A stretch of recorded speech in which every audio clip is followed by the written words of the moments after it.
Also, das war der Zugang zu dem, wie ist es denn gekommen? Eben, wir haben angefangen selber Musik spielen und dann haben wir eine Band gegründet. Wie ist das gekommen?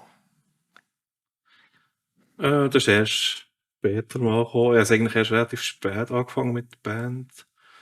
Das ist noch vorher mal, also die erste Band war Dark Crystal, die ich gemacht habe. Das ist wirklich nur so amateurhaft gewesen, noch im Proberaum ein bisschen lärmen und ein bisschen Spass haben und Bier trinken. Also, er hat aber schon dürfen Bier trinken, wo er vom Alter her. Ja, so etwa 16 oder Ja. so. Auf jeden Fall, also, wer schon dabei war, war dann der Ivo, der Sänger, der erste von Emerald. Wir haben eigentlich zusammen unsere erste Band bei ihm im Keller gegründet, Okay. sozusagen. Und hat ein bisschen gelähmt, zu zweit auf der Gitarre. Und nachher, irgendwann ist die Band zerkehrt und dann haben wir eigentlich Emerald daraus gegründet. Noch in der ganz ursprünglichen Besetzung, noch mit Sängerin, die noch dabei war, in der vorderen Band. Und kurz bevor wir dann mal so die erste Platte aufgenommen haben, ist dann der Thomas dazugekommen eigentlich. Und das hat sich alles irgendwie so, ja, in diesem Alter geht auch relativ schnell, das hat sich einfach so entwickelt. Ich wollte einfach unbedingt Gitarre spielen und selber das Zeugs können spielen und Musik machen und Ideen, ja, in Songs packen. Du hast jetzt gesagt, ja, der Thomas ist dazugekommen. Wie ist deine Sicht auf das? Ist das einfach so reingegangen? Oder?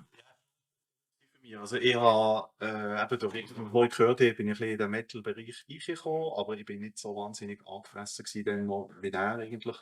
Und ich habe Lehrseminar gewesen dann und habe Klavierunterricht gegeben, nicht Keyboard gespielt, einfach klassisches Klavier. Und dann ist er irgendwann zu mir gekommen und gesagt, hey, wir wollen ja Keyboarder integrieren bei uns in die Band, ob ich probieren, das zu machen. Und dann habe ich gesagt, ja, das wäre eigentlich schon noch cool, also in einer Metal-Band spielen.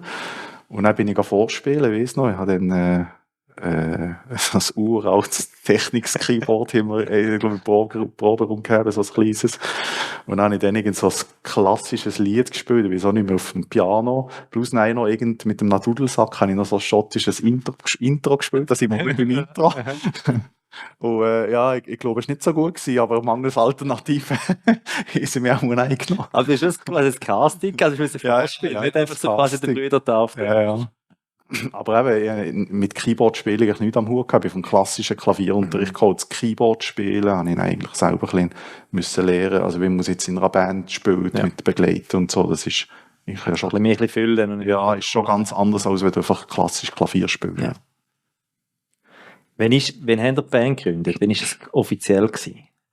95. 95, okay. Das heisst, wenn man jetzt rechnet, dann sind es 20, 25, 27 Jahre. Ja, genau. Krass. Eine lange Zeit. Ich denke, da hat es verschiedene Phasen gegeben, Auf und Abs. Wenn ihr jetzt zurückschaut auf die Zeit, was bleibt euch so? Gibt es so besondere Highlights? Oder vielleicht auch besondere Tiefpunkte? Ja, also, sorry. Also, Highlight ist natürlich schon für uns gewesen, wo wir 2012 also zumindest für mich auf Europa-Tournee können mit Hellstar, mit der amerikanischen Band, ist es für uns schon etwas Einmaliges gewesen, schon bis jetzt auch das letzte Mal gewesen, wo wir so eine Tournee können machen, wo wir wirklich durch ganz Europa, durch x verschiedene Länder können touren und mal in einem Naturbus und so, das ist halt schon ein einmaliges Erlebnis gewesen, das ist eigentlich schon das Highlight für mich.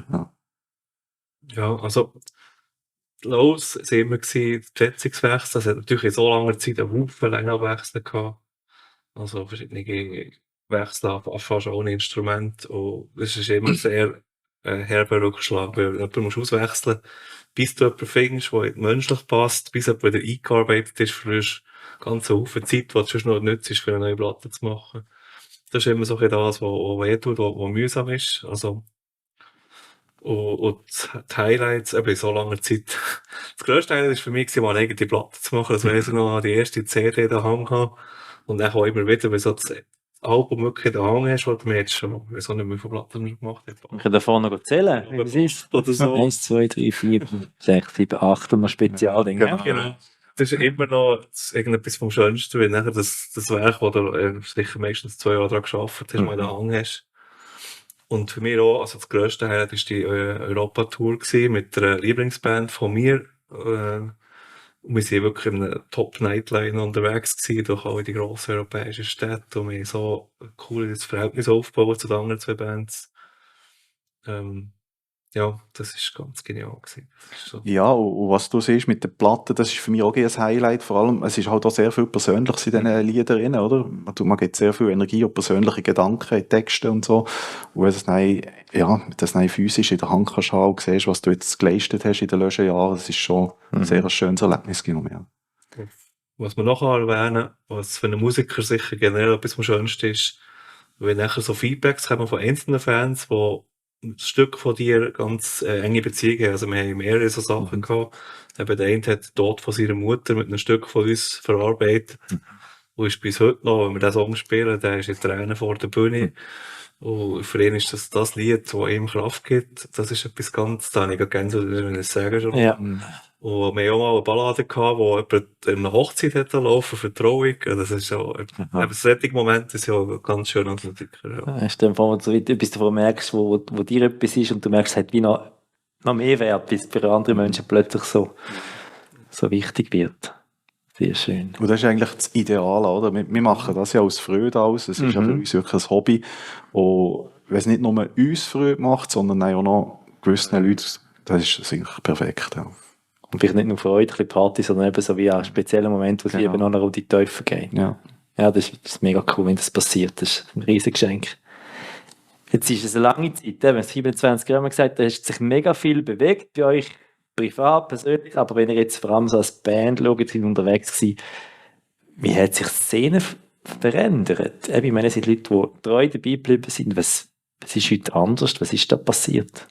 Also der grösste Wechsel ist natürlich bei der ganzen Geschichte, wie das rauskommt. Oder? Früher Kassetten, nachher LP, nachher CD und dann sind die Downloads gekommen. Wo man schon denkt, jetzt ist alles verloren. Jetzt mittlerweile macht niemand mehr Downloads, nur noch Streaming. Das war natürlich schon die grösste Veränderung gewesen. Also CDs laufen nicht mehr gut heutzutage, es kauft fast niemand mehr. Vinyls haben so ein bisschen einen Boom, aber wir haben immer von Stückzahlen, die nicht grosse Umsätze machen. Das ist mehr Liebhaber. Und das Streaming ist zwar super, wir erreicht heutzutage mit YouTube und Spotify sehr viele Leute, die man vorher nicht erreicht hat, aber es ist auch da sehr schnelllebig. Die hören nicht mehr Platten, sondern die hören einfach 1-2 Stück, dann gehen sie zum nächsten. Das ist, glaube ich, die grösste Veränderung. Wir haben früher, habe ich die Vinyls genommen, die Platte 4-5 Mal gehört, mit den Texten, mit den Bildern, alles analysiert. Und heute, ich sehe das bei meinen Töchtern, die hören YouTube und Spotify, 1-2 Songs, dann muss die nächste Gruppe kommen, oder eine. Es ist sehr schnelllebig geworden alles. Und wir verdienen als Musiker halt auch nicht an einem Stream. Ja. Das ist ein paar Rappen. Genau, das reicht vielleicht über das Jahr für ein Kaffee, gell? Und dann hat man eigentlich, hat sich bei den grossen Musikern auch eigentlich, die Einnahmen hat sich auf Tourneen verlagert und auf Merchandise. Und jetzt in den letzten 2-3 Jahren, wo man das auch nicht mehr machen konnte, ist es ganz schwierig geworden. Da steckt man eigentlich nur noch rein. Man kommt fast nicht mehr raus. Da muss man es wirklich als Leidenschaft machen. Und ich muss noch sagen, also ich habe das Gefühl, dass im Metal-Bereich wahrscheinlich noch mehr Leute CD und Platten kaufen als in anderen Bereichen. Also da sind wir immerhin in einem Bereich, wo, also unseren Konzerten, es gibt ja mehr Leute, die CDs kaufen, wo vielleicht in anderen Sparten wahrscheinlich noch weniger der Fall ist, habe ich das Gefühl. Und gleich, das, was du siehst, was mir auch sehr schade tut bei diesen Downloads und Streaming und so, für mich gehört die Lyrics dort ziemlich verloren.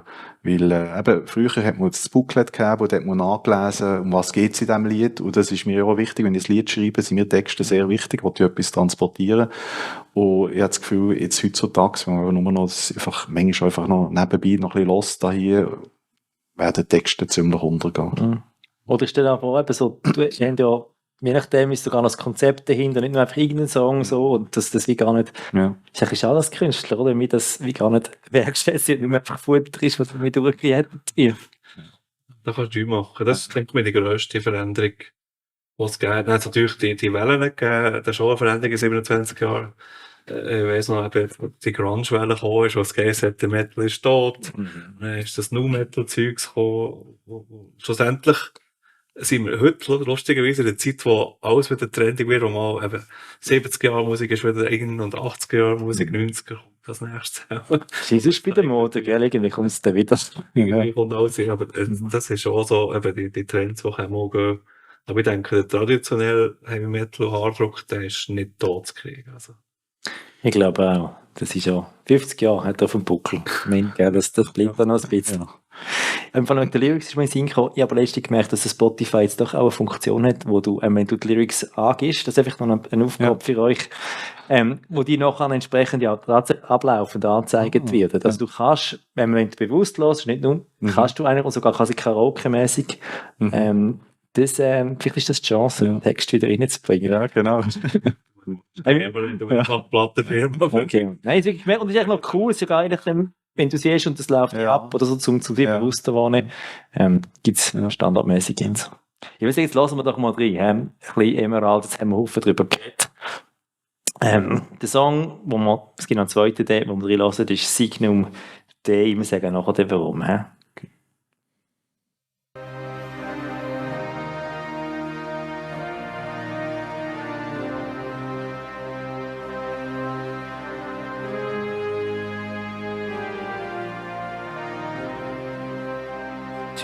Of siege along these cold winter days. We had many losses in many different ways. A remaining man are freezing to their death. They won't fight for you until their last breath. Please, my Lord, there's still time for retreat. If we stand against them, it's all turns to bleed. In this coming battle, we will find our end. Please listen to my counsel. I'm your brother and your friend.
Every laughing pierced by your heart.